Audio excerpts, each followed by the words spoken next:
പ്രശസ്തമായ മുംബൈ സിദ്ധിവിനായക ക്ഷേത്രത്തിൽ dress code നിർബന്ധമാക്കി. ശരീരഭാഗം പുറത്തു കാണിക്കുന്ന വസ്ത്രങ്ങൾക്കും കീറിയ ജീൻസിനും സ്കേർട്ടിനും ക്ഷേത്രത്തിൽ വിലക്ക്.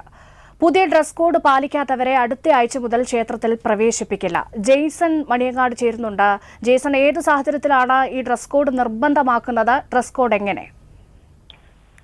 രേഷ്മ, മുംബൈയിലെ ഏറ്റവും പ്രശസ്തമായ ക്ഷേത്രങ്ങളിൽ ഒന്നാണ് സിദ്ധിവിനായക ക്ഷേത്രം. നിലവിൽ സിദ്ധിവിനായക ക്ഷേത്രത്തിൽ അത്തരത്തിലുള്ള ഡ്രസ് കോഡുകളൊന്നുമില്ല. ആർക്കും എങ്ങനെയും പ്രവേശിക്കാം എന്ന ഇതായിരുന്നു. പക്ഷെ അതിന് ഒരു മാറ്റം വരുത്തിയിരിക്കുകയാണ്. കാരണം പലപ്പോഴും അവിടെ ദർശനത്തിനെത്തുന്ന പല ആളുകളും ഡ്രസ് കോഡിൽ വലിയ ബുദ്ധിമുട്ട് കണ്ടതുകൊണ്ടാണ് ഇങ്ങനെ ഇത്തരത്തിൽ ഒരു ഡ്രസ് കോഡ്, പ്രത്യേക ഡ്രസ് കോഡുകൾ പാലിക്കാൻ